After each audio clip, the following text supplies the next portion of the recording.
Funny stuff. I hope that works out for you. That guy was pretty physical. I don't know if I tried to do that ski bit, you'd have to call 911. I don't know about segues or anything, some kind of leap. Well, not leap, it's 911 thing. Is it just me, or have mannequins gotten way hotter? Hear me out. It used to be the only difference between like a male and a female mannequin were like a couple of bumps on the chest. And now they're all like low slung with these jeans with these hips that look like delicious. I don't know. And I've been hanging out in stores just checking out mannequins. For a while there I was hanging out at the Victoria's Secret.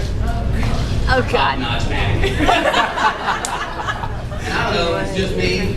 Well, I'm pretty sure it's just me.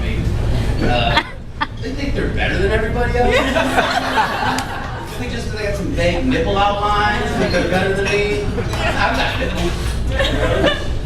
And the only thing that bothers me about the whole thing, I mean, besides the fact that I'm into mannequins, so nowadays all these mannequins are headless, so it kind of bothers me that I find that attractive. My girlfriend thinks I'm trying to kill her because every time we have sex, I put a pillow over her face. That part's a lie. I'm having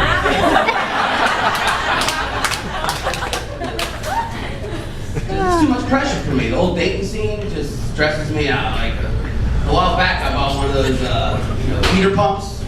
Maximize my Peter area. And I don't know if anybody's ever used one. But I thought it worked all right, But I kind of learned a valuable lesson. Like, that's not something you want to skimp on. You want to buy a better model. Because, like, the good ones, in case you don't know, have a release valve on the end for easy removal. Mine didn't have that. So at a certain point, I found myself in a very depressive state, but trapped. Couldn't get this thing off. No release valve to remove the thing. I tried getting a butter knife in there and trying to pry it off. That wasn't working. So, I thought I was going to have to go to the emergency room with this thing. I couldn't figure out a way to do that inconspicuously with this pump hanging from my crotch.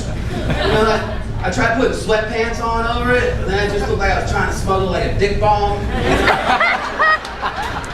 And I definitely don't want hospital security jumping on me and forcefully removing this dick bomb. Something personal at stake there. So I'm basically just standing in my house, like beating this thing against the door frame, trying to put a little crack in it or something. You guys are laughing, but it was scary. There's like some bruising, some very impressive swelling. Still, it's just scary, man. I just tell that story to a buddy of mine. He's trying to get me to repeat it for other people, but he used really weird keywords, like he'd be like, hey, tell that story about the butter knife, what butter knife? I don't know. Like I told him a story about me sleeping with this girl with no legs, and he'd be like, tell that story about the short girl. It could be something like the girl who walked on her hands, or something that I could have easily worked with there, It's just, I tell stories that makes me sound like a freak. I don't know why I ended up this way. Well, I grew up in a trailer park. I think that definitely had a little something to do with it. So we all turned out kind of weird, The one good thing about growing up in a trailer park, though, is that you become sexually active very early in life. Those girls were experienced, man. If it wasn't me, it would have been their brother, their uncle, See, that's one of those things where that term is funny because it's true. I don't know if that really applies for that. It's true. It's really true. Let me tell you, those girls we had the only team games of Truth or Dare that ended in a donkey show. It was really, really out there. I like those girls though. Just between those girls and I was in the Army, all the freaks I ended up hanging out with there is. And just like regular girls don't really attract me. I need a girl with some personality, like an eye patch or a limp. That's it. That's all I got, guys.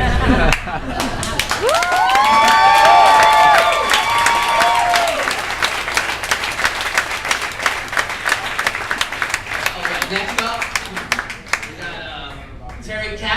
Your next comedian. Timbo Slice.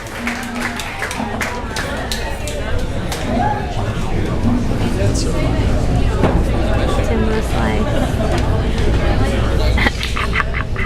Morgan and Morgan. Fuck the people.